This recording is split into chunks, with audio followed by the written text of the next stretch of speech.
بسم الله الرحمن الرحيم الحمد لله رب العالمين والصلاة والسلام على نبينا محمد وعلى آله وأصحابه وسلم تسليما مزيدا ثم أما بعد أخوة الكرام السلام عليكم ورحمة الله وبركاته أخوة الكرام فإن الله سبحانه وتعالى ذكر لنا في كتابه العظيم القرآن الكريم كل نفس ذائقة الموت ونبلكم بالشر والخير فتنة وإلينا ترجعون. والمعنى يعني الفتنة في هذه الآية معناها الابتلاء والاختبار من الله سبحانه وتعالى كما قال جل في علا في آية الأخرى لنبلوكم أيكم أحسن عملا. Vous savez, Allah subhanahu wa ta'ala dans un verset coranique, dans le Coran, il nous rappelle une chose importante et qui a une signification particulière. Donc cela veut dire à laquelle il faut quand même qu'on porte beaucoup d'attention. Quand Allah nous dit que chaque âme goûtera à la mort. Et donc cela veut dire que chaque âme goûtera la mort. Et Allah Jalla fi'ala nous dit tout de suite après, et nous allons vous éprouver par le mal et par le bien. Par le mal et par le bien. Et ensuite c'est vers nous que vous serez rassemblés. Donc c'est intéressant de réfléchir qu'Allah Jalla fi'ala va nous éprouver, mais simplement, nous on pense que l'épreuve toujours c'est quand tu dis oui je vis beaucoup d'épreuves. Une fois quand tu discutes avec les gens, ils te disent oui ces derniers temps, je vis beaucoup d'épreuves, c'est dur pour moi, j'ai beaucoup d'épreuves. Mais ça il te le dit quand souvent il a des problèmes. Par exemple s'il a des problèmes d'argent, des problèmes familiaux, des choses comme ça, il dit je vis beaucoup d'épreuves. Mais s'il a beaucoup d'argent, s'il est riche par exemple, si tout va bien pour lui ce n'est pas une épreuve. Pour lui c'est un bienfait. Pourtant s'il revient au verset coranique, Allah Jalla fi'ala lui dit nous allons vous éprouver Bishar wal khair, c'est-à-dire avec le bien, avec le mal, mais aussi avec le bien. Cela veut dire que Allah il va t'accorder des choses bonnes, qui pour toi vont être des choses bonnes, walakin c'est une épreuve. Allah Azza wa Jalla veut voir comment tu vas te comporter avec le bien. Cela veut dire, par exemple, si tu es riche, qu'est-ce que tu vas faire avec ta richesse? Si tu as du pouvoir, comment tu vas faire avec ton pouvoir? Si tu diriges, comment tu vas diriger les gens? Si tu es fort, comment tu vas utiliser ta force? Subhanallah. Allah Jalla fi'ala ne va pas t'éprouver uniquement avec le mal, tout ce qui te dérange simplement. Il va aussi t'éprouver avec ce qui t'arrange, ce que tu aimes bien. Subhanallah. Et c'est pour cela qu'Allah Jalla fi'ala te dit liyabluwakum ayyukum ahsanu amala. Nous allons vous éprouver pour voir celui d'entre vous qui allait le mieux agir. Comment est-ce que tu vas te comporter? Parce qu'Allah Azza wa Jalla ya'tali kadhalik al-mal, al-ghina. Allah Azza wa Jalla il te donne de l'argent, il te donne de la richesse. Est-ce que tu vas bien agir? Est-ce que tu vas respecter al-huquq, huquq Allah subhanahu wa ta'ala, wa huquq al-ibad, le droit d'Allah par rapport à ta richesse, par rapport à ton pouvoir, et le droit vis-à-vis des adorateurs d'Allah subhanahu wa ta'ala, parce que tu sais que quand Allah Jalla fi'ala, il t'augmente la richesse, le pouvoir, la force, des fois tu tombes dans le dhulm, tu tombes dans l'injustice. Souvent, tu ne te comportes pas comme il faut. Rares sont ceux, et al-muttaqin, ceux qui craignent vraiment Allah subhanahu wa ta'ala, ils vont faire attention à cela. Mais quand tu es dans la richesse, le pouvoir, tu vois, la force, eh bien souvent tu négliges les choses. Et c'est pour ça, subhanallah, Abu Huraira, un des grands compagnons, qu'est-ce qu'il disait? إذا مات الميت تقول الملائكة ما قدم فيقول الناس ما ترك. Vous savez, ce compagnon, il nous rapporte, il nous dit, lorsque l'être humain il mourra, les anges vont venir vers lui et ils vont lui dire alors qu'est-ce que tu as avancé pour toi? C'est-à-dire qu'est-ce que tu as préparé maintenant à présenter? Et qu'est-ce qu'il va répondre? Certaines personnes répondront quoi? Qu'est-ce que j'ai délaissé? C'est-à-dire que pour eux, dans le dunya, ils ne voient pas qu'est-ce qu'ils ont délaissé. Certaines personnes vont oublier tout le bien qui leur a été donné, tout cela et tout qui était bon pour eux, ils l'ont oublié. Donc ils n'ont pas pensé pour l'au-delà. Parce qu'Allah Jalla fi'ala, il t'a prévenu. Il nous a prévenu dans le Coran. ثُمَّ لَتُسْأَلُنَّ يَوْمَئِذٍ عَنِ النَّعِيمِ. Tous les bienfaits qui vous ont été accordés, nous allons vous interroger dessus. Allah Jalla fi'ala n'a pas parlé des choses mauvaises. ثُمَّ لَتُسْأَلُنَّ يَوْمَئِذٍ عَنِ النَّعِيمِ. Wal-na'im, ce sont les délices un peu. On peut traduire ça comme cela. Les délices, les bienfaits, toutes les choses qui sont bonnes pour toi. Allah Azza wa Jalla, il va t'interroger dessus. Te demander qu'est-ce que tu en as fait. Comment tu l'as dépensé. C'est pour ça que c'est important, ibadallah, que Allah Jalla fi'ala, dans le Coran, il met beaucoup en avant la purification de ton âme. قد أفلح من زكاها من زكاها يعني النفس. Heureux est celui qui va la purifier. Quoi donc? Son âme. Et c'est pour ça qu'il يعني طهر نفسه من الذنوب ونقها من العيوب ورقها يعني بطاعة الله عز وجل وعلها بالعلم النافع والعمل الصالح. C'est-à-dire que comment tu purifies ton âme? Eh bien, tu vas la purifier des péchés. Et aussi, comment est-ce que tu vas faire? Tu vas la nettoyer ou, tu vois, ou l'arranger, tu vois, faire ce qu'il y a à faire pour lui enlever ses défauts à ton âme. Tu sais, les défauts de l'avarice, tu vois, que tu n'as pas envie beaucoup de donner des fois, les défauts de l'orgueil, les défauts, tu vois, de la jalousie, tout cela. Et aussi, qu'est-ce qui va se passer? Tu vas aussi l'éduquer à l'obéissance à Allah. Et enfin, tu vas l'élever grâce à quoi? Tu vas l'éduquer et tu vas l'élever grâce à la science utile et aux bonnes œuvres. Et c'est quoi la science utile et les bonnes œuvres? كما في الآية هو الذي يعني والله سبحانه وتعالى هو الله عز وجل هو الذي أرسل رسوله من هو محمد بن عبد الله بالهدى ودين الحق والهدى في هذه الآية العلم النافع ودين الحق العمل الصالح ليظهره على دين كله وكفى بالله شهيدا.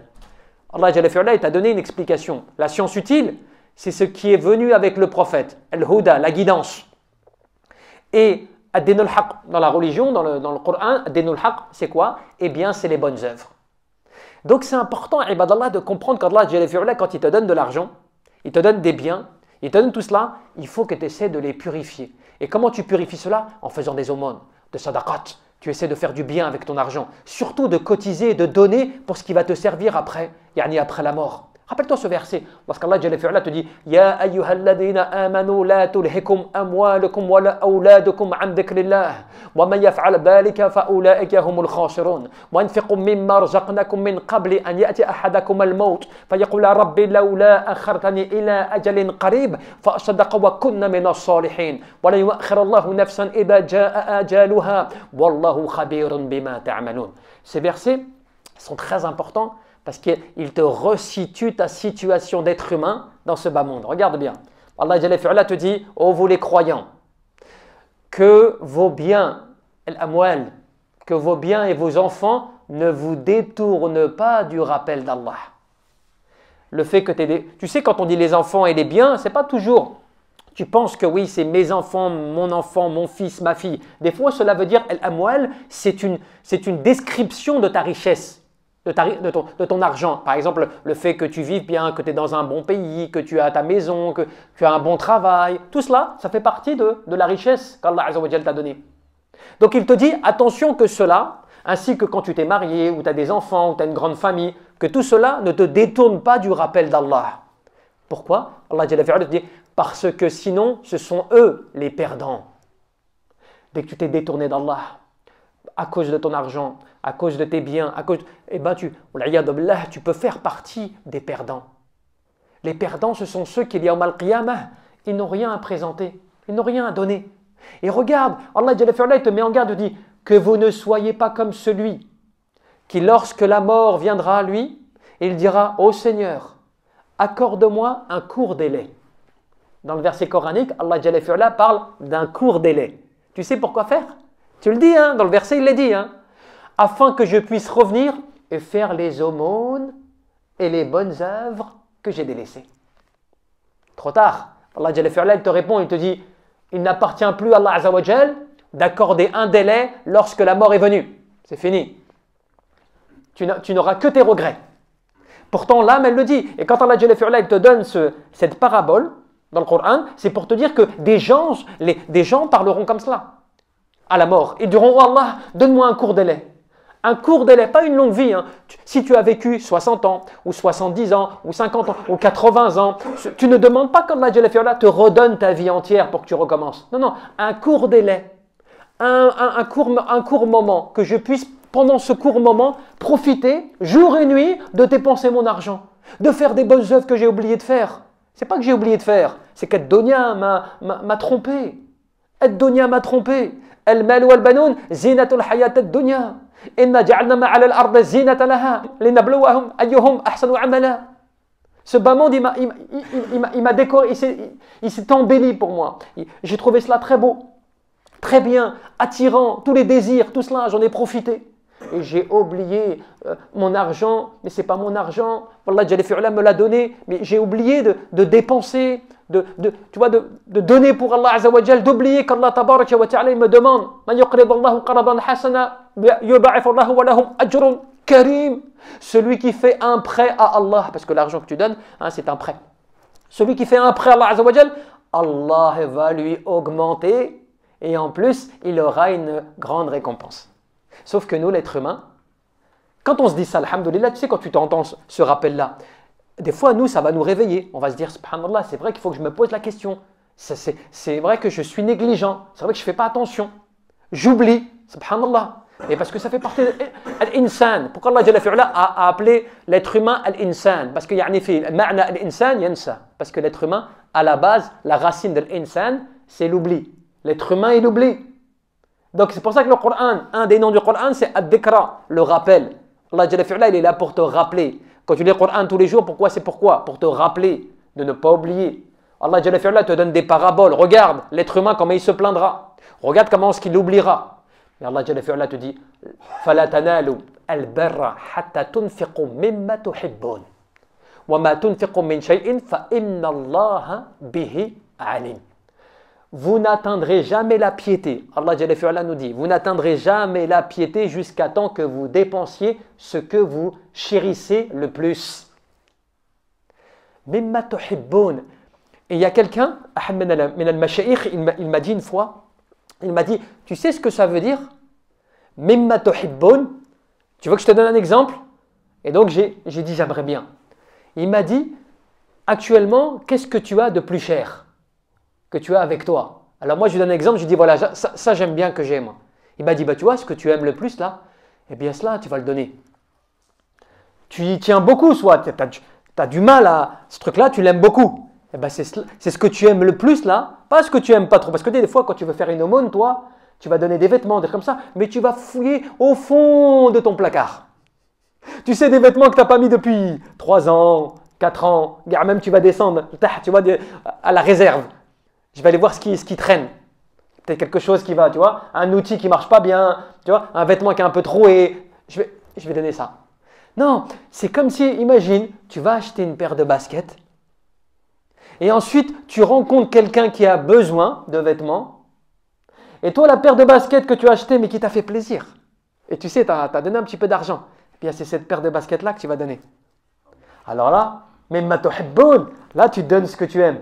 Tu vois, là c'est vraiment là, tu as compris, mais de toute façon, c'est Allah qui m'a donné l'argent, cet argent, ce qui m'a permis d'acheter, donc je le redonne.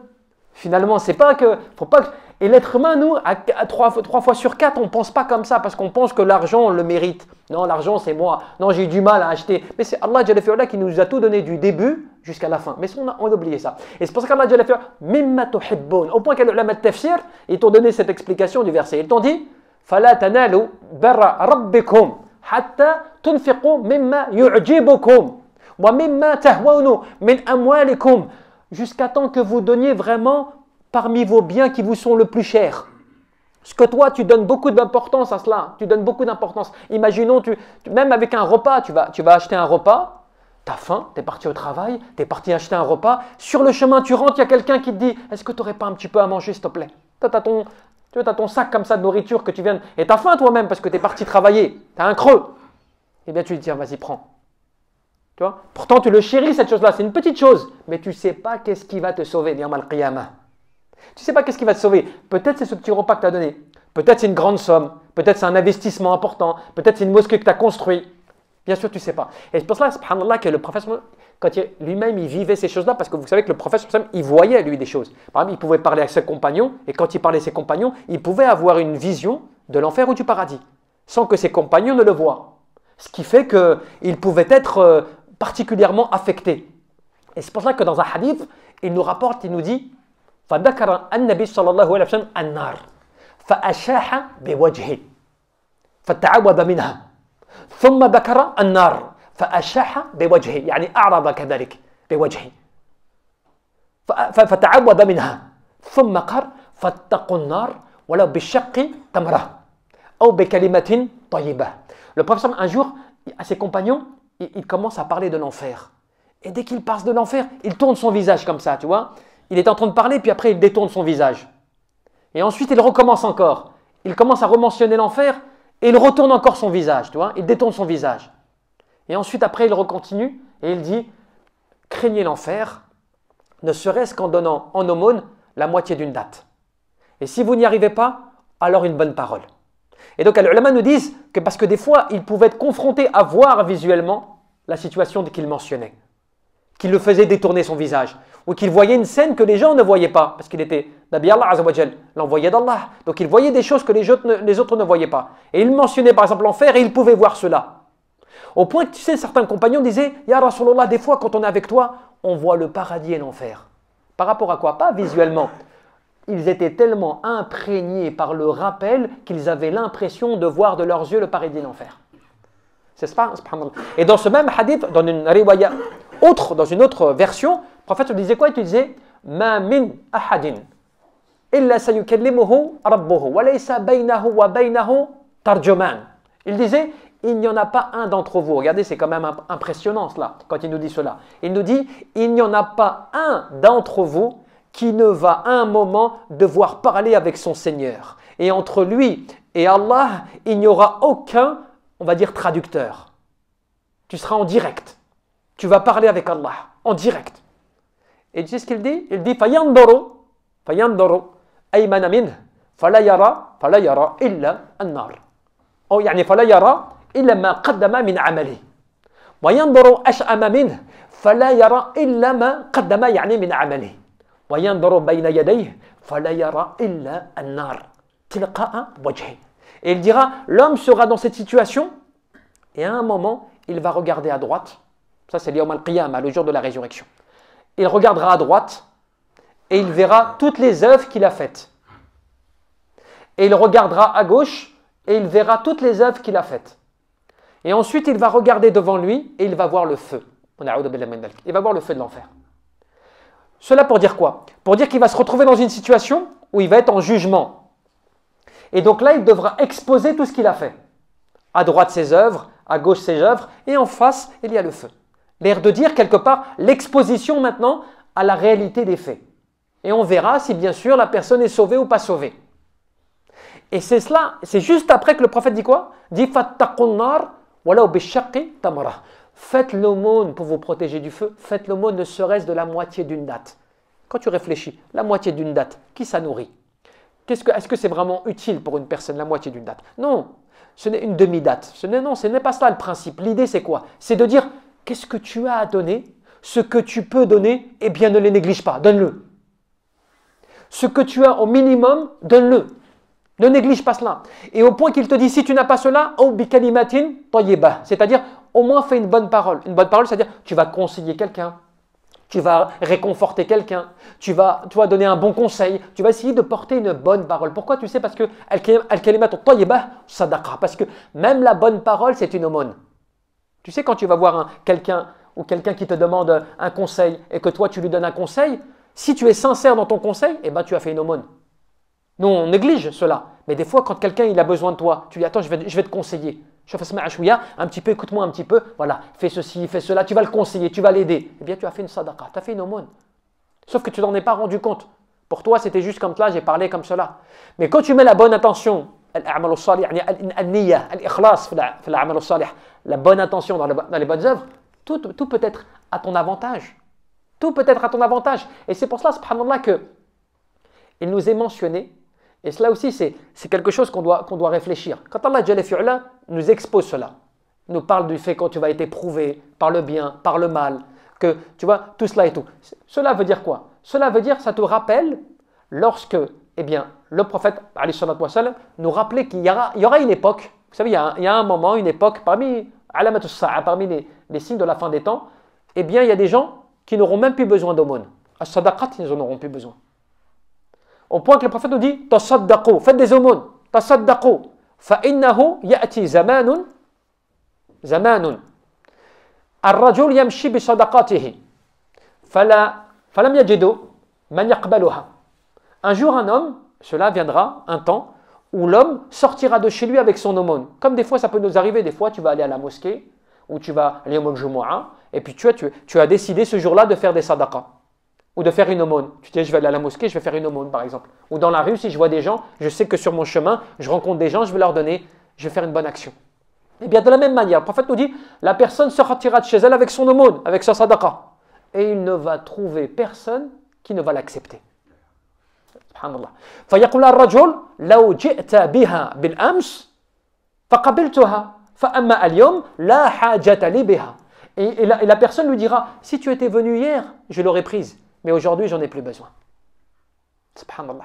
Et quand tu extrapoles cet exemple, cela ne veut pas dire simplement des gens ne l'accepteront plus. Cela peut dire aussi que des fois tu pourras aller vers une mosquée que te dira non, on n'a plus besoin d'aumône, alhamdoulilah, hein, on a ce qu'il faut. Moi des fois j'entends des mosquées qui ont énormément d'argent par exemple.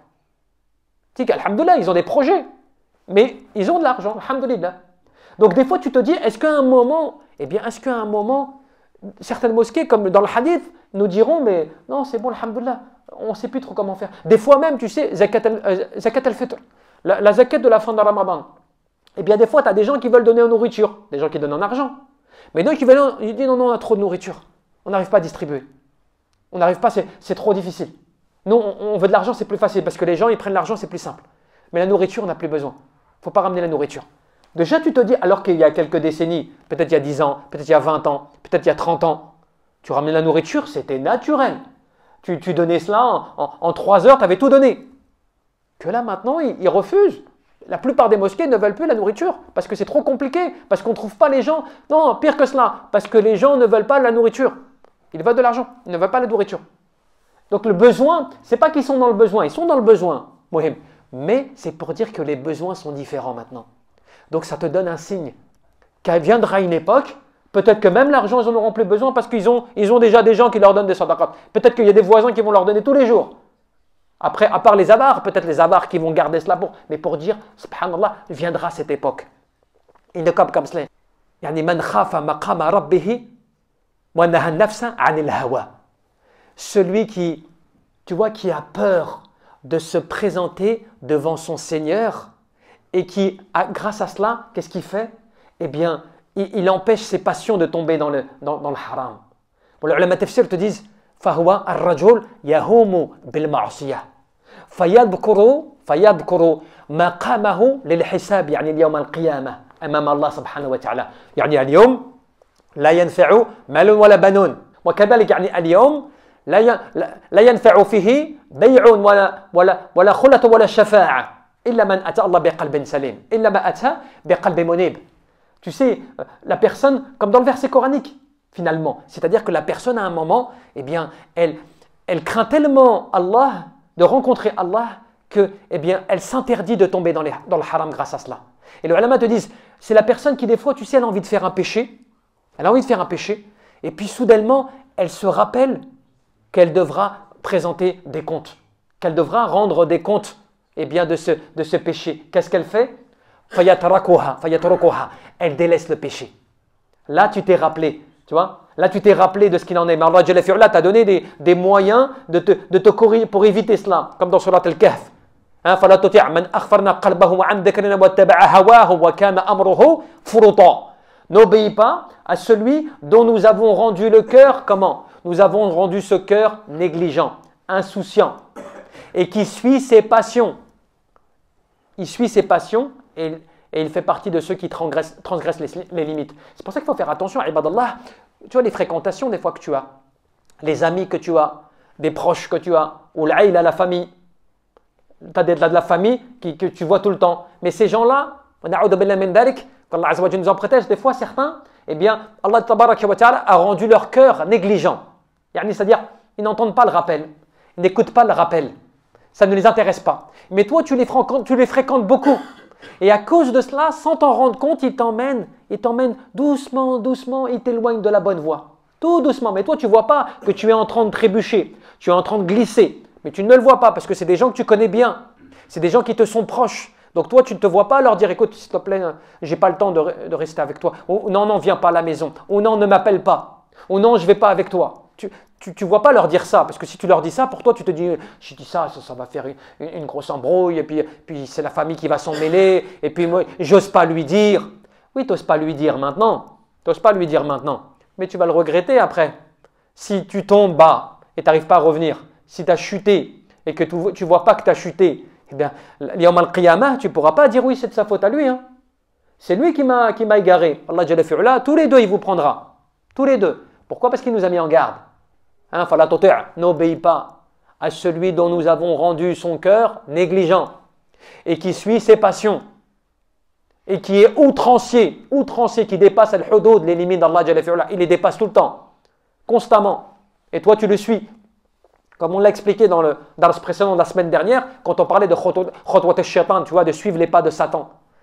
Quelque part, c'est cela. Fais attention, tout cela, ça va te mener dans le mal. Allah Jalla fi'ula te donne une description du bon croyant, en parlant même des sadaqas encore. Alif lam mim, fi surat al-Baqarah, tu vois, Alif lam mim, dhalika al-kitabu la rayba fi huda lil muttaqin, alladhina yu'minuna bil ghayb wa yuqimuna as-salata wa mimma razaqnahum yunfiqun. Allah Jalla fi'ula, il t'a donné une petite description. Quand il te dit Alif Lam Mim, voilà le kitab, le Coran al-Karim, d'Aqra Allah Azza wa Jal, qui est une guidance, une droiture pour qui? Les muttaqin, pour ceux qui craignent Allah Azza wa Jal. Et qu'est-ce qu'il te dit? Alladina, ce sont ceux qui croient. Alladina yu'minuna bil ghayb, ils croient au monde de l'invisible. C'est-à-dire qu'ils croient aux anges, ils croient en Allah Azza wa Jal, ils croient en tout ce qu'ils ne voient pas de leurs yeux. Ils accomplissent la prière, ils sont assidus à leur prière. Et quoi? Et ils dépensent de ce qui leur a été octroyé. De ce qu'ils ont comme argent, ils les dépensent. Tu sais pourquoi? Parce que as-sadaqatu burhan. L'aumône, c'est une preuve de la foi. Tu sais pourquoi c'est une preuve de la foi? Parce que qui, de son argent, de ses biens, qui va prendre pour le donner comme cela, gratuitement aux gens? Si ce n'est pas la foi qui te pousse à cela. Je ne parle pas de celui qui fait semblant pour tirer un bénéfice devant les gens. Celui qui dit, moi j'ai de l'argent, j'ai des biens, ou j'ai quelque chose, je le donne. Regarde bien cette histoire, on va terminer sur ça, Inch'Allah. Regarde bien. Uthman ibn Affan, ce grand compagnon, parmi le Khulafa ar-Rashidin, les grands compagnons et les califes de l'islam. Troisième calife de l'islam.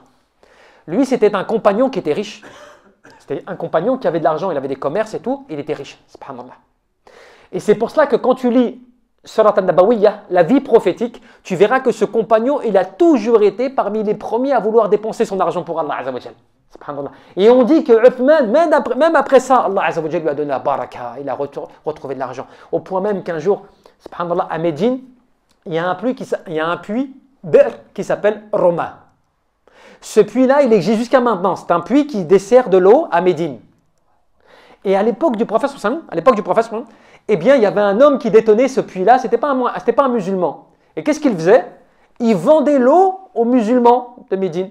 Mais il le vendait plus cher, comme ça se passe un petit peu actuellement, tu vois, avec le pétrole, tu vois. Il augmentait les prix très cher. Au point qu'à un moment, les musulmans, ils sont partis voir le prophète, ils me disent, Ya Rasulallah, on n'y arrive plus. Le prix qui est fait pour l'eau, elle est trop chère. On n'arrive plus à accéder à l'eau à cause de ces prix qui sont faits. Fais quelque chose. Qu'est-ce que fait le prophète? Il dit, Ya Rasul, et il s'adresse à ses compagnons. Il dit, Man hafara Roma, falahu al-jannah. Qui veut acheter Roma et il aura en échange le paradis? Roma, ça veut là vous dire, qui veut acheter le puits de Roma qui servira pour les musulmans, et s'il fait ça, donc dans l'intention de vouloir servir les musulmans, il aura le paradis. Et bien sûr, Uthman il a acheté le puits complet, il l'a acheté et ensuite il l'a mis à disposition des musulmans. Et vous savez, ce puits, 15 siècles après, il est encore là. À Médine, il dessert encore de l'eau, subhanallah al-azim, ce qu'on appelle une sadaqa jariyah. Tu vois, quand tu achètes quelque chose avec ikhlas, avec sincérité, on raconte même que Uthman, il avait tellement d'argent, subhanallah, après coup. Mais ça, c'est la baraka d'Allah, jalla fi'ula. C'est pas lui qui était là en train de se dire, moi, comme nous aujourd'hui, tu vois, on veut augmenter pour devenir toujours, tu vois, les plus riches, pour donner, pour profiter de ce bas monde. Lui, c'était pas cela. Lui, ça venait à lui, donc il l'utilisait bien sûr, mais il l'utilisait beaucoup au profit des musulmans. Il s'est connu que c'est lui qui fournissait les chamelles, c'est lui qui fournissait les chameaux, c'est lui qui payait tout. Subhanallah, à chaque fois, il dépensait de son argent. Et donc, on dit que jusqu'à maintenant, il y a encore un compte bancaire à son nom. Subhanallah al-azim. Tu vois? À ce jour, hein. Et on dit, même à Médine, tu as des choses qui sont subventionnées par ses fonds à lui, subhanallah, des siècles après. Des siècles après. Mais c'est cela les preuves qu'on a matérielles, ce qu'on appelle des preuves matérielles. Que quand tu fais quelque chose pour Allah Azza wa Jal, que tu dépenses pour Allah subhanahu wa ta'ala, Allah il te le remplace. Allah il t'augmentera ton argent. Allah, il va te mettre cette bénédiction dans ton argent, subhanallah.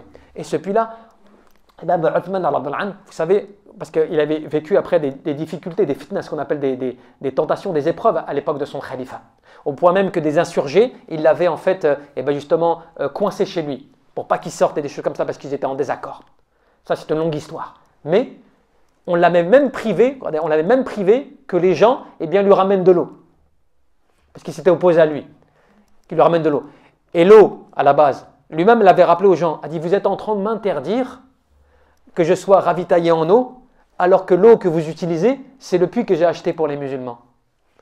Subhanallah. Mais ça fait partie de l'épreuve.